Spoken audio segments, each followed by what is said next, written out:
आज हम लोग पढ़ेंगे ऐसे युद्ध के बारे में जिसने ये साबित कर दिया और इससे ये मोहर लग गई कि अब मुगल ताकतवर नहीं रहे हैं। अब उन पे कोई भी हुकूमत कर सकता है, कोई भी हरा सकता है। और इसी का फायदा आगे मराठों ने उठाया, अंग्रेजों ने उठाया। और दिल्ली अब दिल्ली नहीं रही थी। दिल्ली अब मुगलों की ताकत नहीं रही थी, राजधानी नहीं थी। मुगल खत्म हो गए थे। किससे? करनाल के युद्ध से। ये कब हुआ था? 1739 फरवरी, 24 फरवरी 1739 करनाल का युद्ध। मैंने लिख भी रखा है आपके लिए, हेडिंग है ये, करनाल का युद्ध। तो आज हम पढ़ेंगे इसमें कौन कौन राजा थे, कैसे कैसे लड़े, और कौन बहादुर था, कौन बुजदिल था, किसने गद्दारी की, कितना पैसा लेने की उम्मीद थी नादिर शाह को, कितना लूट के ले गया यहाँ से। सारी बातें चलेंगे हम लोग आज समझते हुए। आप लोग बस मुझे थोड़ा सा वक्त दे दीजिए और बहुत जल्दी हम इस कहानी को खत्म करेंगे। लेकिन मैं आपको सिखा इतना दूंगा, बता इतना दूंगा, अगर आपने ये कहानी आज सुन ली तो करनाल के युद्ध से कोई भी क्वेश्चन आ जाए आप लोग उससे डरेंगे नहीं और उससे लगा के आएंगे। देखिए, एक तरफ था नादिर शाह जो इस युद्ध का हीरो कहलाएगा, और एक तरफ था मोहम्मद शाह जो भारत का राजा था। मोहम्मद शाह ये भारत का राजा था और ये कहाँ का था? फारस का। फारस या वर्तमान का ईरान एक ही कहा जाता है। तो समझ गए आप लोग, दो राजा हैं, एक तरफ है आपका नादिर शाह और एक तरफ है मोहम्मद शाह। नादिर शाह जो है वो फारस ईरान का राजा है और मोहम्मद शाह। अब इनके थोड़े से बहादुरी के नाम भी सुन लीजिए, आप अंदाजा लगा लेंगे कौन कितना बहादुर था। इसको वहां का नेपोलियन कहते हैं। और आपको नेपोलियन सुन के अंदाजा लग गया हो कि कितना बहादुर रहा होगा ये। इसको वहां का सिकंदर भी कहते हैं। कहाँ का? ईरान का। मोहम्मद शाह को एक नाम से जानते हैं जिसका नाम है रंगीला। आपने अंदाजा लगा लिया होगा, जब नाम रंगीला है तो उनकी हरकतें कैसी होंगी? रंगीला वाली ही होंगी और इन्हें दुनिया सीरियस नहीं लेती होगी, इसलिए इनका नाम रंगीला दिया गया है और उसका नाम नेपोलियन दिया गया है और सिकंदर दिया गया है। हुआ यूं था कि नादिर शाह नाम का एक बच्चा खुरासान जो ईरान में एक शहर है वहां पैदा हुआ 1688 में। कब पैदा हुआ था ये? 1688 में जन्मा ये बच्चा। कहां पर? खुरासान में।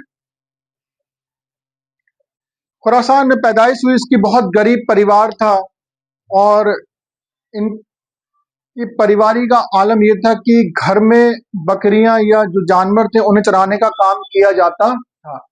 ये बच्चा बड़े होके फारस की सेना में भर्ती होता है, सिपाही बनता है और बहुत जल्दी 1736 में ये वहां का राजा बन जाता है।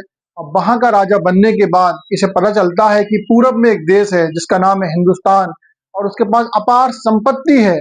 और अब वहां का राजा औरंगजेब आलमगीर जैसा बहादुर राजा नहीं है। अब वहां की मुगल नस्लें बहुत ज्यादा अय्याश और पागल हो चुकी हैं, उनसे ये छीनना बहुत आसान रहेगा। तो इस युद्ध से सबसे बड़ी बात ये निकलती है कि हमसे एग्जामिनर ये पूछते हैं कि नादिर शाह ने क्या कारण था जो भारत पे युद्ध किया। तो सबसे बड़ा कारण यही था कि उसे धन चाहिए था। उसने धन की प्राप्ति के लिए भारत पर युद्ध किया था। फरवरी में ये फारस से निकला। उस वक्त 1739 में फारस जो था वो हिंदुस्तान का पड़ोसी देश हुआ करता था। पाकिस्तान उस टाइम दुनिया के नक्शे पे नहीं था। अब इसकी बॉर्डर पाकिस्तान से लगती है, लेकिन जब पाकिस्तान हमारा हिस्सा था तब इसकी बॉर्डर हमसे लगती थी, यानी हमारा पड़ोसी देश था। ये फरवरी में निकला और बलूचिस्तान वगैरह क्रॉस करता हुआ ये पंजाब तक पहुंच गया। पंजाब आने के बाद जो उस जमाने के सूचना देने वाले थे, जैसे आज व्हाट्सएप और फेसबुक और आपका इंटरनेट का जमाना है, उस जमाने में नहीं था। लेकिन उस जमाने के घुड़सवार इतने तेज और इतने बहादुर और इतने ज्यादा वफादार हुआ करते थे कि रास्ते में कोई खबर लीक नहीं होती थी और सटीक खबरें टाइम से पहुंच जाया करती थी। यही हुआ जब नादिर शाह ने पंजाब में आ चुका था तो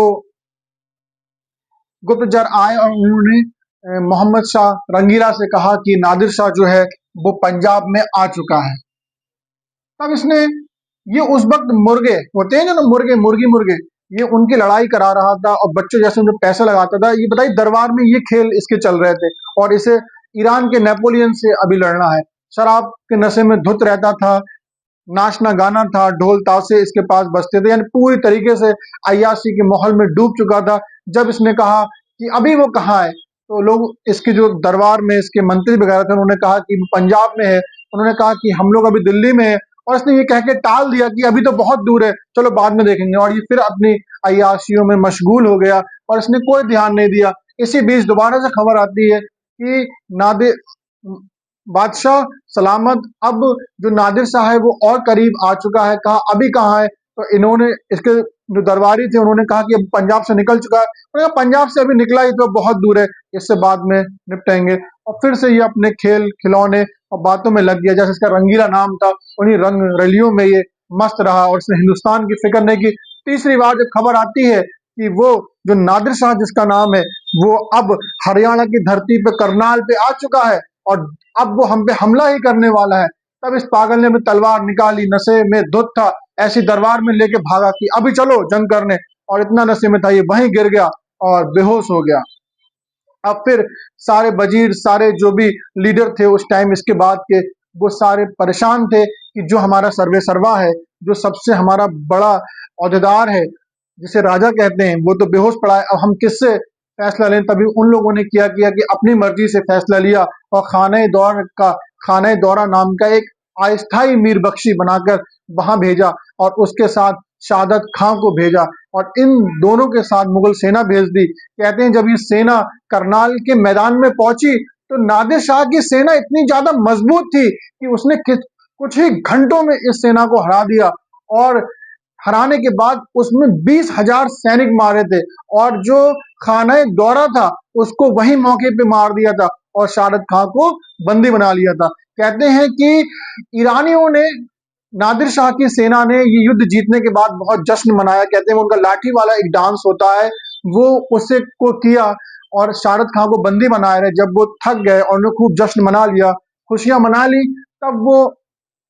तब शाहरुख खान ने कहा अब तो मुझे छोड़ दो, और जो तुम्हारी शर्तें हैं युद्ध हमारी हारने की, वो मैं मोहम्मद शाह के पास लेके जाऊंगा और उसे बताऊंगा। तो नादिर शाह ने कहा हाँ ठीक है, ये बात तो सही है कि हमारी कोई खबर भी तो वहां पर पहुंचाए जो पहुंचानी चाहिए।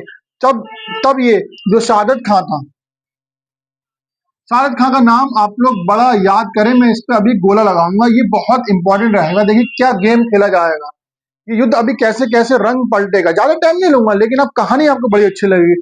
शाहिद खान वापस आया तो इसने रंगीला को बताया, तो रंगीला ने कहा देखिए, या फिर हमारे पास एक रास्ता है कि हम मजबूत सेना भेज दें, और दूसरा रास्ता हमारे पास ये है कि हम उसको धन दे दें।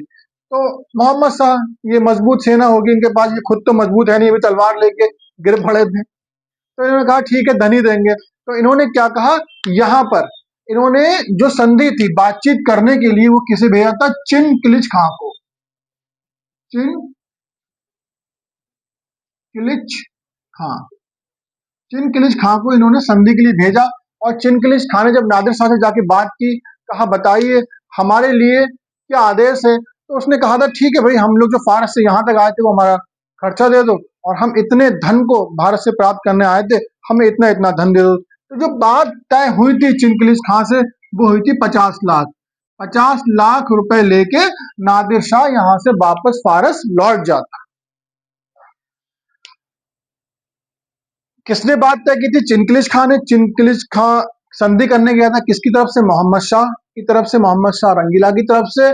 और अब ये जो पैसा देगा वो शारद खां देगा, क्योंकि शारद खां वित्त मंत्री था किसका, मोहम्मद शाह रंगीला का। तो नादिर शाह जब इसके पास आया बातचीत की, तो पैसा जो था उस टाइम जो धन था, जब युद्धों की संधि हुआ करती तो एकदम नहीं देते थे, क्या पता वही पैसा लेके और फिर चढ़ाई कर देता दिल्ली पे। तो ऐसा होता था उस जमाने में कि पैसा थोड़ा तो आपको युद्ध क्षेत्र में दिया जाता था कि भैया अब यहाँ ले लो, और थोड़ा जब पीछे हटती थी सेना तो थोड़ा पैसा वहां पर देते थे, और सारा पेमेंट करते थे वहां पर जब देश की बॉर्डर क्रॉस हो जाती थी और दुश्मन हमारे देश से निकल जाता था, तो सारा वहां पर कर देते थे, ये शर्तें होती थी। लेकिन जब ये नादिर शाह शाहरुख खान से मिलने आया, देखिए ये वित्त मंत्री है, इसे ध्यान रखना, ये बहुत इंपॉर्टेंट है। जब इससे मिलने आया तो शाहरुख खान ने कहा 50 लाख, बस इतने ही चाहिए आपको, अगर तुम दिल्ली पे हमला करो, देखिए कितनी बड़ी गद्दारी है ये। जो आदमी 50 लाख लेके शांति से वापस जा रहा था, उससे कहा मैं तुम्हें 2 करोड़ रुपए दूंगा, तुम दिल्ली पे हमला करो। तो उनने, नादिर शाह खामोश की, इसका मंत्री और मुझे ऑफर कर रहा है, मैं तो 2 करोड़ रुपए इससे ले लूंगा, ये तो हारी भी सेना है और इनके पास 2 करोड़ भी है, मैं तो 50 लाख रुपए लेके जाने के चक्कर में था। उसने कहा ठीक है। उसने फिर दिल्ली पे हमला किया और ये दिल्ली पे हमला इतना ज्यादा खतरनाक था कि इतिहासकारों ने एक राय होकर कहा है कि ये सबसे बड़ा कत्ले आम था, हिंदुस्तान का सबसे बड़ा कत्लेआम था। चांदनी चौक की गलियां, पुरानी दिल्ली की गलियां खून से भर गई थी, लाशों से भर गई थी। 30,000 लोग एक ही दिन में मारे गए थे। 30,000 लोग किसी शहर में एकदम मारना, आप जानते हैं दिल्ली कितनी बड़ी, दिल्ली एक बड़ा शहर ही तो है, उसमें मारने का खामियाजा क्या होगा कि लाशें ही लाशें दिखी होंगी। तो कत्ले आम हुआ यहाँ पर। जब ये हो गया तब इसने क्या किया था, नादिर शाह ने जब दिल्ली को लूटा, तो देखिए अब दिल्ली को लूटने में गेम क्या होगा। जब इसने दिल्ली को लूटा था तो बात कितने की चल रही थी, 50 लाख की।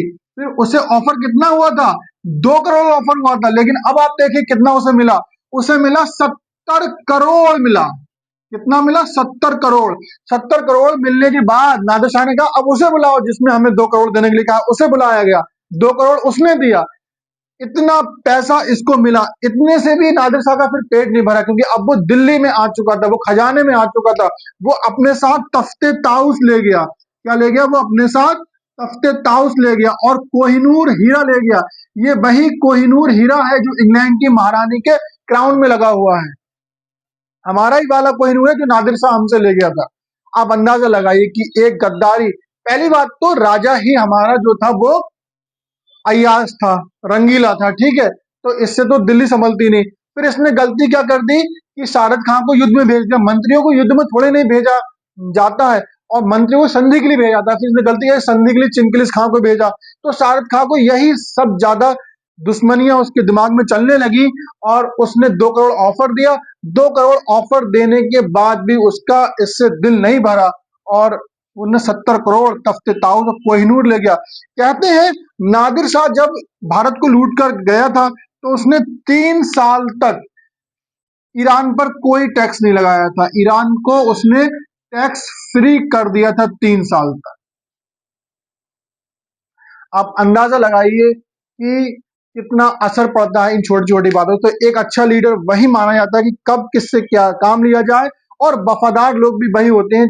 चलिए गलती हो जाती है लेकिन अपने देश को ऐसे बर्बाद नहीं करते।